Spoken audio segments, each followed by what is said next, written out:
आज हम लोग आज हम लोग S1 की जो बेसिक वो हैं मेडिसिन हैं जिनके मिलने से S1 बनती है उसके बारे में डिस्कशन करने वाले हैं।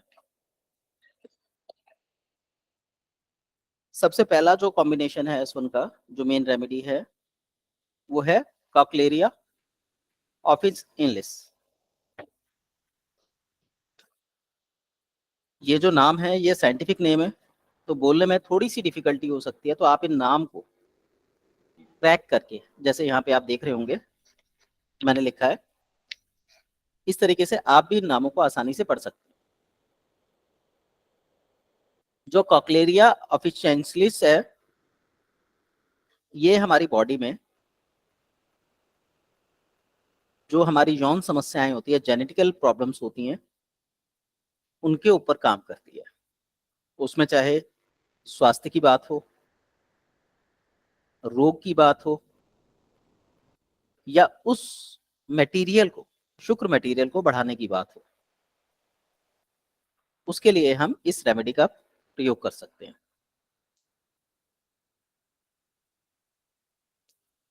इसी तरीके से ना केवल पुरुषों के लिए बल्कि महिलाओं के लिए भी ये एक अच्छी रेमेडी मानी गई है। महिलाओं के भी जो पीरियड संबंधी दिक्कतें होती हैं, इम्बैलेंस हो जाता है पीरियड में, लिकोरिया की समस्या होती है, पीसीओडी पीसीओएस हो जाता है, बच्चे ना ठहरते हों, बच्चे ना होते हों, तो हम इस रेमेडी का प्रयोग कर सकते हैं। त्वचा में समस्याएं हों, मुहासे हों, इन्फेक्शन हो, विशेषकर फंगल इन्फेक्शन हो, ऐसी अवस्था में भी इस रेमेडी का प्रयोग किया जा सकता है। बालों की समस्या हो, बालों के विकास से संबंधित चीजें हों, बालों में रूसी हो, इसका प्रयोग आप कर सकते हैं। पुरानी बीमारी, कोई भी क्रॉनिक डिसीज हो, डायबिटीज हो, वजन घटाने के लिए, अनिद्रा की समस्या के लिए, लिवर के रोग के लिए हम इस रेमेडी का प्रयोग करते हैं। माथे में दर्द, हार्मोनल इम्बैलेंसेस, लार ग्रंथियों का ठीक से काम ना करना, गनोरिया, दमा, फेफड़ों में सूजन, विटामिन सी का सोर्स, स्कर्वी रोग में लाभदायक, मसूड़े फूलने में, फटी आवाज में, गलक्षत में खुला करने में काम आती है। मूल रूप से जीवनी शक्ति को बढ़ाती है और रोम छिद्रों को बड़ा करती है, रोम को खोलती है, जिससे हमारे बॉडी में ऑक्सीजन की मात्रा बढ़ती है। तो सिंपल शब्दों में हम बोल सकते हैं कि ये हमारे शरीर को फैलाकर, नस नाड़ियों को फैलाकर उनको ऑक्सीजन सप्लाई करने का काम करती है, फिर वो चाहे शरीर के किसी भी हिस्से से संबंधित हो। तो ये इसका एक सूत्र में, एक वाक्य में कंप्लीट रेमेडी का फार्मूला बनता है कि कॉकलेरिया ऑफिसा ऑफिसा इनलिस हमारे शरीर में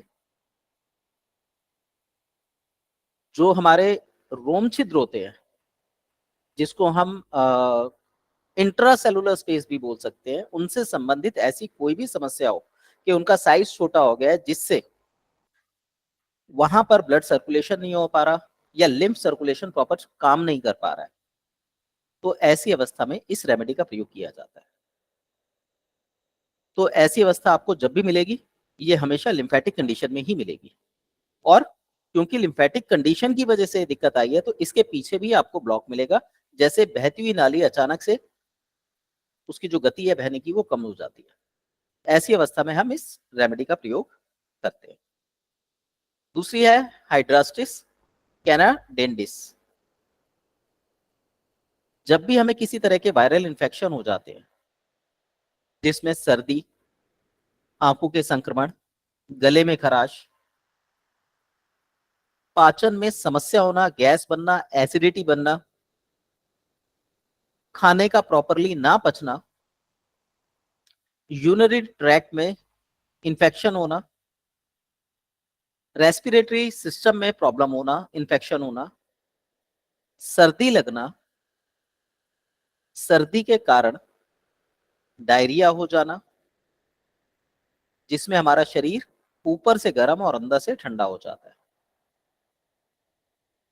या फिर छोटी आंतों में हमारे जो बैक्टीरिया होते हैं उनकी बढ़ोतरी हो जाए, जिसकी वजह से सूजन, पेट में दर्द, मतली, दस्त, भूख ना लगना, आंखों में इंफेक्शन होना या आंखों में खुजली होना, इनमें हाइड्रेस्टिस प्रयोग में लाई जाती है। इसी तरीके से मसूड़ों के दर्द, मसूड़ों का इलाज, मसूड़ों से खून बहना, सूजन आ जाना, गले में खराश, सामान्य सर्दी और ऊपरी रेस्पिरेटरी ट्रैक्ट में जो इन्फेक्शंस हो जाते हैं, उसके अंदर हम इस रेमेडी का प्रयोग करते हैं। इसके अलावा जो नसों के अंदर कोलेस्ट्रॉल बनता है, ऑक्सीडेटिव जो स्ट्रेस होता है बढ़ जाता है, डायबिटीज में जब हमारा जो पीपी लेवल होता है उसमें हम इसका प्रयोग कर सकते हैं। इसके साथ साथ ये जब बॉडी में व्हाइट ब्लड सेल्स बढ़ जाते हैं या फिर बहुत ज्यादा कम हो जाते हैं, तो दोनों ही अवस्थाओं को कंट्रोल करने के लिए हाइड्रास्टिस प्रयोग में लाई जा सकती है। तो पीछे हमने देखा कि पीछे की दवाई हमारी लिम्फेटिक सिस्टम को रेगुलेट करने का काम कर रही है, और ये हाइड्रेस्टिस जो है ये बेसिकली बैक्टीरियल इन्फेक्शन पे काम करती है।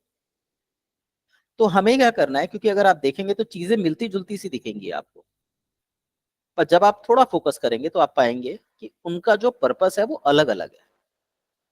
इसी तरीके से तीसरा है मेट्रिकेरिया कैमोमाइल। ये जो औषधि है ये बेसिकली हमारे दिमाग में शांति लाने का, रिलैक्सेशन का काम करती है। कहीं पे किसी भी तरीके की एंजाइटी हो, इन्फ्लेमेशन हो, उनको कम करने में मदद करती है। तो जिन लोगों को नींद नहीं आती, पेट में एसिडिटी बनती हो, इन्फ्लेमेशन हो, एंजाइटी आ गई हो, उत्तेजना बढ़ गई हो, जैसे गैस बनना, आंतों में इंफेक्शन या दर्द होना, अपच होना, अल्सर बनना, इनमें ये रेमेडी बहुत मदद करती है। इसी तरीके से ये शुगर को नियमित बनाने में, रेगुलेट करने में भी मदद करती है, और शरीर में जो खराब एलडीएल की मात्रा होती है, खराब कोलेस्ट्रॉल होता है, उसको कम करती है, जिसके कारण जो डायबिटीज में ग्लाइसेमिक इंडेक्स बिगड़ जाता है वो अपने आप ही रेगुलेट होने लगता है। हमारी बॉडी में जो भी क्रॉनिक इन्फ्लेमेशन होता है, यहाँ पे क्रॉनिक ना मानिए, जो भी इन्फ्लेमेशन होता है ये रेमेडी उसको रिलीज करती है, शांत करती है। अब वो क्रॉनिक इन्फ्लेमेशन चाहे टिश्यू में हो या सेल्स में हो, दोनों ही अवस्थाओं में इसका प्रयोग फायदा देता है। तो कैंसर जैसी बीमारियां, शुगर, शुगर में चाहे मधुमेह हो चाहे प्रमेह हो, दोनों के लिए इसका प्रयोग हम आसानी से कर सकते हैं। और जैसा मैंने आप लोगों को बताया था कि अगर फंक्शनल प्रॉब्लम है तो आप S1 का प्रयोग करेंगे, लेकिन अगर वही प्रॉब्लम स्ट्रक्चर में चली जाती है तो C1 इसके लिए बेस्ट रेमेडी बनती है। पर यहां पे अगर हम ध्यान दें तो S1 तो हमारी ओके है, पर जब हम शुगर के लिए बात करेंगे, रेगुलेट फंक्शनिंग की बात करेंगे, तो हमारे लिए जो बेहतर रेमेडी होगी वो C1 की अपेक्षा C2 ज्यादा बेहतर काम करेगी। तो यहाँ पे हमें इस चीज को ध्यान रखना है कि जब हम एलडीएल के लिए रेमेडी बना रहे हैं, जो बेसिकली हमारे चेस्ट रीजन पे होता है, नाभि से ऊपर है, तो हम C1 का प्रयोग करेंगे। पर वही रेमेडी जब हम इंसुलिन के सिक्रेशन को बैलेंस बनाए रखने के लिए करते हैं तो हम C2 का प्रयोग करते हैं, C1 का प्रयोग नहीं करते।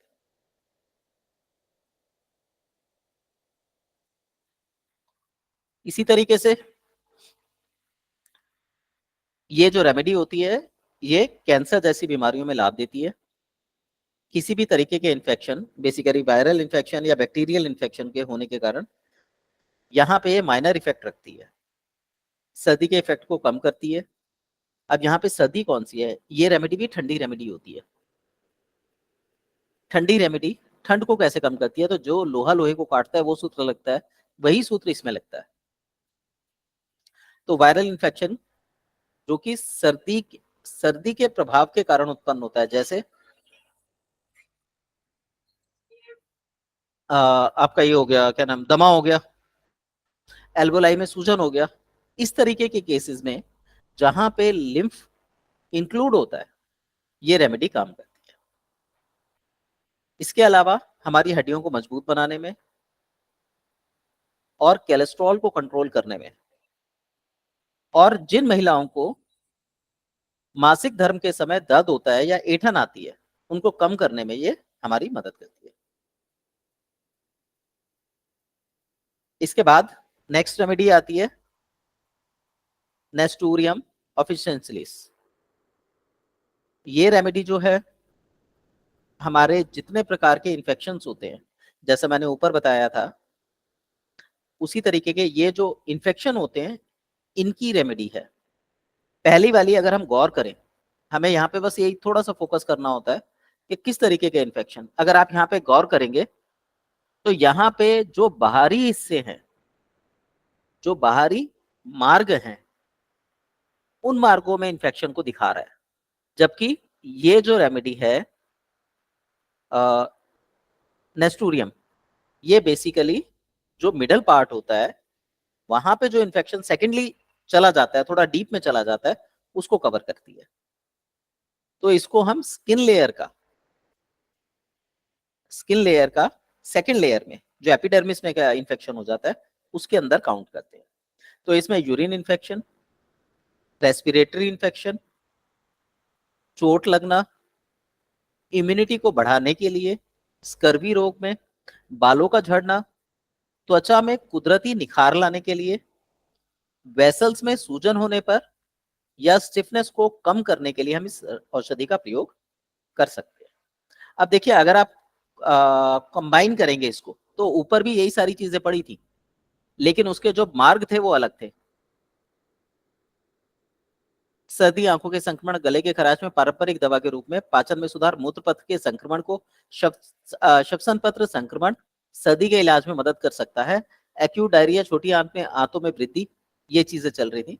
और यहाँ पे जो हमने देखा, वो हमने ये देखा, ये यूरिन इन्फेक्शन, ऊपरी श्वसन तंत्र संक्रमण, चोट, इम्यूनिटी बढ़ना, स्कर्वी रोग, लगभग बीमारियां मिलती जुलती हैं।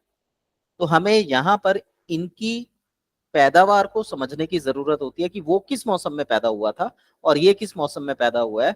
तो हम अनुमान लगा सकते हैं कि ये हमारी बॉडी की सर्दी को कम करेगा या गर्मी को कम करेगा, या हमारी बॉडी के किन पार्ट्स के किस लेवल पर जाके काम करेगा, या हमारी बॉडी के जिस लेवल पे काम कर रहा है वहां पे ब्लड में काम करेगा या लिम्फ में काम करेगा। इस तरीके से हम इन औषधियों की गहराई में उतरकर इसके जो मूल प्रभाव है उनको समझ सकते हैं।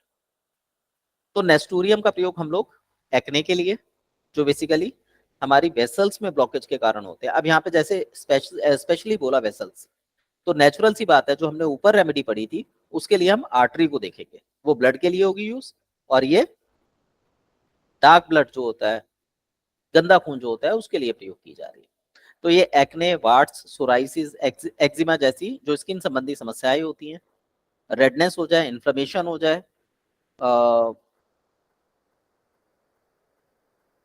इन चीजों को दूर करती है। स्किन में दाग धब्बे हो जाए, पिंपल्स हो जाए, बॉडी के अंदर बैक्टीरियल इन्फेक्शंस बढ़ जाए, तो ये जो है एक तरह से आपके शरीर को डिटॉक्स करने का काम करती है।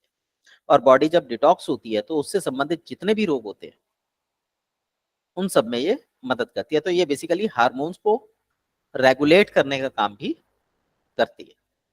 ठीक है, और विशेषकर ये बालों के लिए प्रयोग में लाई जा सकती है। तो यदि आप किसी के सिर में S1 का प्रयोग करते हैं तो आप देखेंगे सिर में पसीना बहने लगता है, गर्मी आ जाती है, जो ये शो करती है कि बालों के रोगों में, जूं इत्यादि होने पर या रूसी पड़ने पर S1 एक बेहतरीन औषधि के रूप में रिजल्ट देती है। उसके बाद अगली रेमेडी है स्क्रोफोलेरिया नोडोसा। ये बेसिकली बवासीर के उपचार में, अब बवासीर को समझने की जरूरत है, बवासीर क्या होती है। बवासीर हम हमेशा NS से जोड़ के देखते हैं।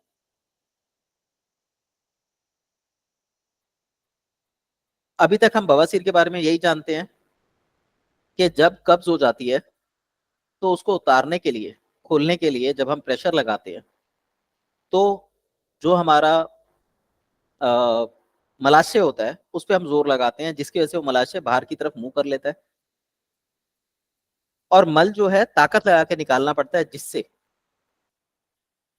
या तो वहां पे मत्स्य बन जाते हैं जो बादी के हो सकते हैं या जो खूनी हो सकते हैं। खूनी है तो रक्त बवासीर बन जाएगी, और मत्स्य बन गए और जलन करते हुए वो बाहर निकाल रहा है, मोशन बाहर निकल रहा है, तो उसे हम बादी बवासीर बोलेंगे। परंतु बवासीर आपके शरीर में जो भी छिद्र है वो कहीं पर भी बन सकती है। इस बात को ध्यान में रखेंगे तो ये रेमेडी आपको बहुत मदद करेगी। आप जानकर हैरान होंगे, जिन व्यक्तियों को, विशेषकर बच्चों को जल्दी जल्दी एलर्जी होती है, गला पका रहता है, नाक से पानी बह जाता है, मौसम चेंज होने पे कोई भी प्रभाव जो है गले पे पड़ता है, उसे भी बवासीर में काउंट किया जाता है। यदि किसी को एनएस में बवासीर है तो ये स्टेज 1 कहलाती है। पर वही बवासीर जब एनएस ब्लॉक हो जाता है, क्योंकि रेगुलर रूप से मोशन क्लियर नहीं हो पाता, जिसका प्रभाव बॉडी के या हार्ट के ब्लड सर्कुलेटरी सिस्टम पर पड़ता है, वो गर्म हो जाता है, उस प्रभाव से उसका लिम्फेटिक सिस्टम खराब होने लगता है। ऐसी अवस्था में गला पकने की समस्या आने लगती है, पैर ठंडे पड़ जाते हैं। तो यहाँ पर S1 एक बेस्ट रेमेडी का काम करती है। तो ये भी एक प्रकार की बवासीर है। जब भी आपके पास कोई एलर्जी के पेशेंट आए, विशेषकर रेस्पिरेटरी ऑर्गन के पेशेंट हों, तो आप S1 का प्रयोग इस क्षेत्र में बहुत अच्छे से रिजल्ट लेने के लिए कर सकते हैं। मैंने एक चीज बताई थी कि कफ हमारा या तो मुंह से निकलता है या नाक से निकलता है। यदि नाक से निकलता है तो वो कफ है, और मुंह से निकलता है तो वो पित्त है। तो जिन लोगों को गले की बवासीर के लक्षण होंगे, उन्हीं लोगों को मुंह से कफ निकलेगा। उन्हें बार बार थूकने की आदत हो सकती है, मुंह सूखा रह सकता है, मुंह में तार बन सकती है। ऐसे सभी लक्षणों में स्क्रोफुलरिया नोडोसा एक बेहतरीन औषधि के रूप में काम करती है, जो कि हमारी S1 में पाई जाती है। अस्सलाम।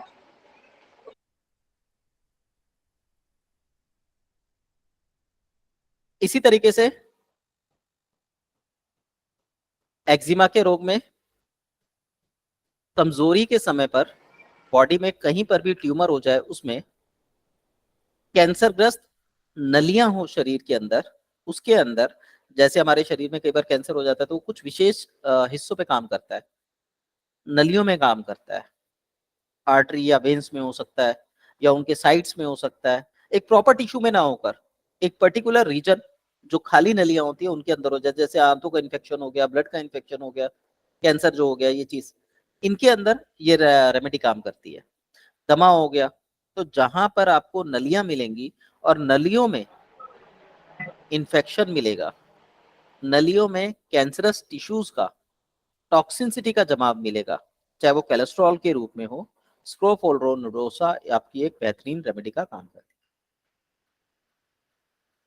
हमारे सीने में दर्द हो, जो बेसिकली जिसे हम कौड़ी का पेन बोलते हैं, इसके लिए शरीर में छोटे मोटे घाव हो, सूजन हो, जब हम लीवर को दबाएं और लीवर को दबाने से दर्द हो, यानी लीवर में सूजन होने पर, फैटी लीवर के केस में, नाभि के नीचे जिसको हम कॉलिक पेन बोलते हैं वो हो, उसमें आपके जो,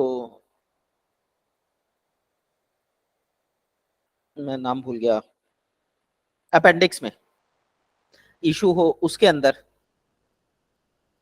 रक्त वाली बवासीर हो, उसमें ये रेमेडी बेहतरीन प्रभाव रखती है। इसके बाद है स्माइलेक्स मेडिका।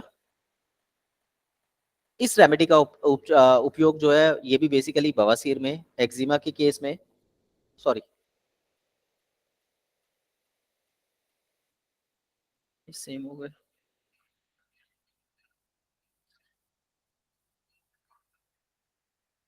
इस वाली रेमेडी का जो प्रयोग है स्माइलेक्स का, ये बेसिकली एक ठंडी तासीर की रेमेडी है।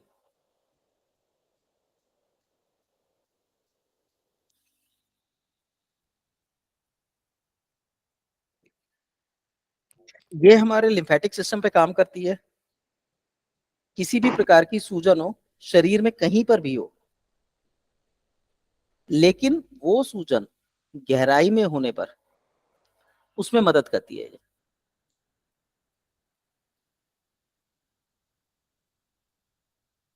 जैसे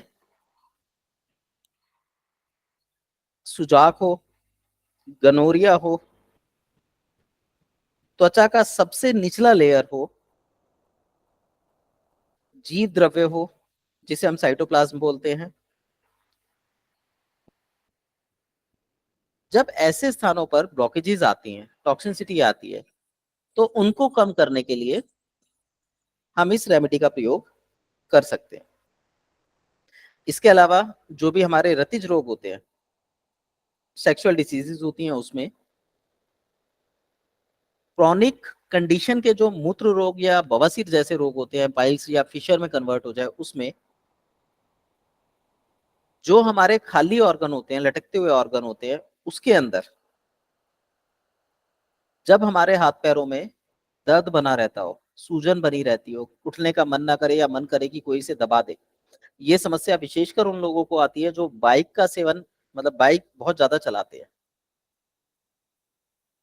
जो मार्केटिंग फील्ड में है, प्रोटीन की कमी हो जाए, ऐसे व्यक्ति को थाइज में और पिंडलियों में दर्द होता है। इसी तरीके से ऐसे व्यक्ति जिनको बेसिकली किडनी की एनर्जी, जो कि दो रूपों में प्रीनेटल पोस्टनेटल में होती है, जिनकी प्रीनेटल एनर्जी वीक होने लगती है, उनके भी पैरों में दर्द बना रहता है। उसको कवर करने के लिए यूरिन संबंधी प्रॉब्लम में, हड्डियां कमजोर हो जाने की स्थिति में, अब यहाँ पे हड्डियां कमजोर होने से जो मतलब है वो विटामिन डी की डेफिशिएंसी नहीं है, हड्डियों में ठंड लग जाती है, उनको प्रॉपर पोषण नहीं मिलता, जिसकी वजह से हड्डियों में ठंड बढ़ने लगती है और सूजन आ जाती है। जब ये लंबे समय तक बनी रहती है, तब हम ये कहते हैं कि विटामिन डी की डेफिशिएंसी होगी। तो ऐसी स्थिति एक्यूट कंडीशन में, यानी शुरुआती रोग में, जब हड्डी ठंडी बढ़ने लगती है, तो हड्डी अगर आप एक जगह रखेंगे, हाथ एक जगह रखेंगे और उठाने पे दर्द हो, सुनपन आए, ऐसी अवस्था में, बार बार यूरिन जाने की अवस्था में इस रेमेडी का प्रयोग, सिम्प्लेक्स मेडिका का प्रयोग किया जा सकता है। नेक्स्ट है स्टिकोनस नक्स वोमिका। ये हमारी S1 की बेस्ट रेमेडी है, जो S1 को S1 का दर्जा दिलाती है। नक्स वोमिका एक एंटी इंफ्लेमेटरी और एक एंटीऑक्सीडेंट, एंटी फंगल रेमेडी है, जो विशेषकर जहर निकालने का काम करती है, जो हम लोगों ने कल डिस्कशन की थी। अब ये बॉडी के किसी भी पार्ट में हो, सब जगह से सेम प्रोसेस को करती है। ये हमारे जो न्यूरॉन्स होते हैं उनको क्लियर करने का काम करती है। इसके अंदर जो रोग आते हैं वो आपके क्रॉनिक अवस्था के रोग, जैसे अस्थमा, बवासीर, गठिया, शरीर में फ्री रेडिकल्स का होना, ऑक्सीडेटिव स्ट्रेस, इन सबको कम करने में मदद करती है। डायबिटीज के पेशेंट के लिए ये बहुत अच्छी रेमेडी मानी जाती है। ये माना जाता है कि यदि हम इसका नियमित रूप से सेवन करें तो शरीर में शुगर के लेवल को बैलेंस कर सकती है। देखिए यहाँ पे एक चीज बोलना चाहूंगा, हमारे पास जो मोस्टली पेशेंट आएंगे उनको डायबिटीज जैसे लक्षण या डायबिटीज की समस्या हो सकती है। आप लोग जो प्रैक्टिस में आप लोगों ने देखा भी होगा, तो जितने लोग आते हैं, बीपी, शुगर, थायराइड, ये कॉमन बीमारियां होती हैं। इन तीनों ही तरीके की बीमारी में आपका डेल्यूशन 1 S1 का एक बेहतरीन रेमेडी के रूप में प्रयोग किया जा सकता है। बस यहाँ में ध्यान ये रखना है कि इसको हम एक्सटर्नल मेडिसिन के रूप में, एक्सटर्नल मेडिसिन का मतलब ये होता है कि आप अपना रेमेडी जो दे रहे हैं दीजिए, उसके साथ इस रेमेडी का आधे घंटे, एक घंटे के गैप पे या तो पहले या बाद में प्रयोग कराइए। बेहतर होगा आप इसका पहले प्रयोग कराइए, तो ये आपकी बॉडी को डिटॉक्स करने का काम भी करेगी, और जो आप औषधियां दे रहे हैं उनके लिए रास्ता बनाएगी, ताकि वो बेहतर तरीके से शरीर में काम कर सके। लेकिन एक चीज का और ध्यान रखना होता है कि S1 अपने साथ किसी और रेमेडी को जल्दी से काम नहीं करने देती। तो आपने जो कैटेगरी प्रयोग करनी है वो S1 के साथ जो रेमेडी मैच करती है, बेसिकली सारे वन ग्रुप हैं, चाहे वो A1 हो, B1 हो, F1 हो, वेन 1 हो, वेर 1 हो, इस तरीके की रेमेडी ज्यादा अच्छे रिजल्ट देती है। जो 2 है वो ज्यादा अच्छा रिजल्ट नहीं देगी क्योंकि वो ऑपोजिट रेमेडी है। फिर 3 वाली बहुत अच्छा काम करेगी, 4 काम नहीं करेगी। ये ऑड इवन में बहुत अच्छे रिजल्ट दे सकती है। जैसे S2 के साथ S4 काम अच्छा करेगी, C4 काम अच्छा करेगी, S1 के साथ C3 या S3 काम अच्छा करेगी। तो इस तरीके से आप शुगर की रेमेडी बना सकते हैं।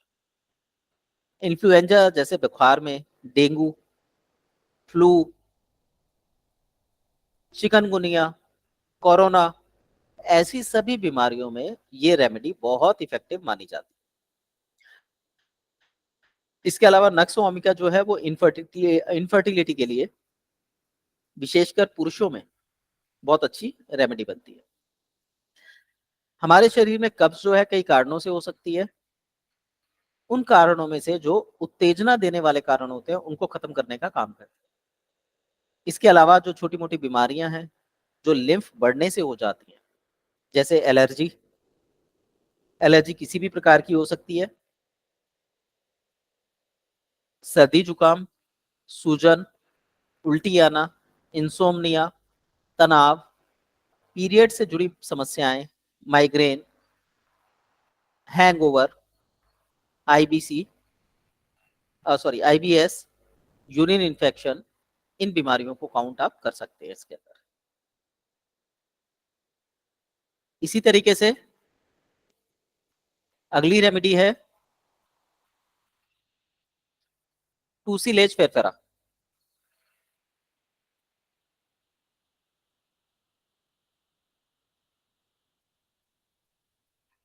इसके अंदर भी अगर आप देखेंगे तो बेसिकली जो लंग संबंधी प्रॉब्लम्स होती हैं, लिम्फ संबंधी प्रॉब्लम्स होती हैं, उसमें जो ऊपरी ट्रैक में प्रॉब्लम आती है उसके अंदर हम इसका प्रयोग कर सकते हैं।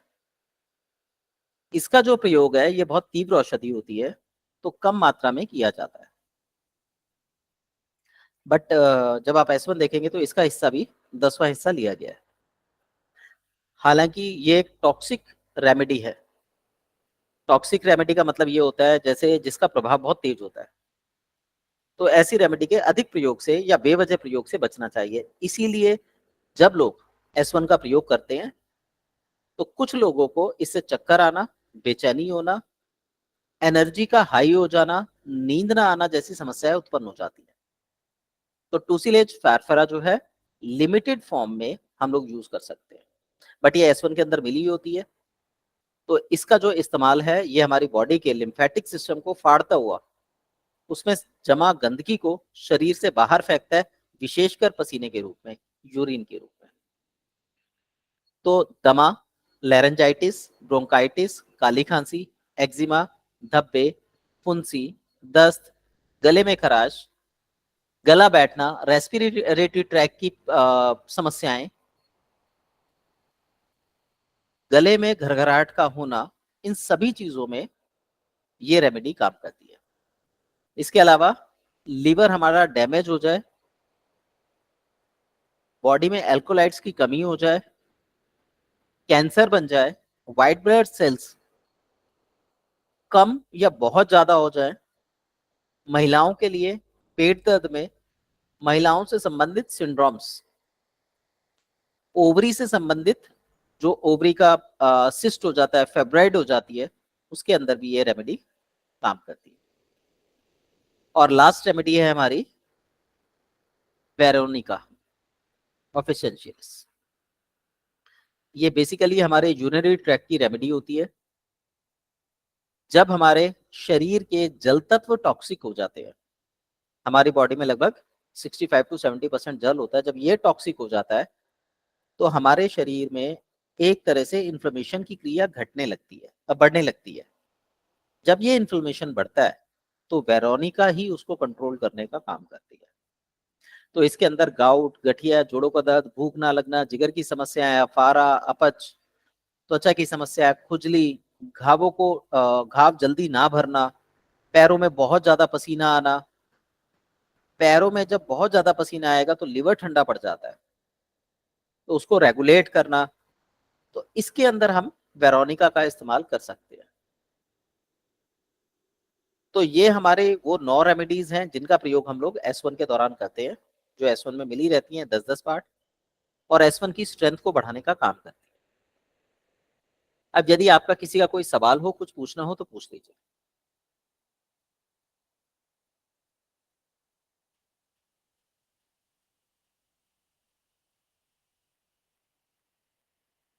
किसी का कोई सवाल है? नहीं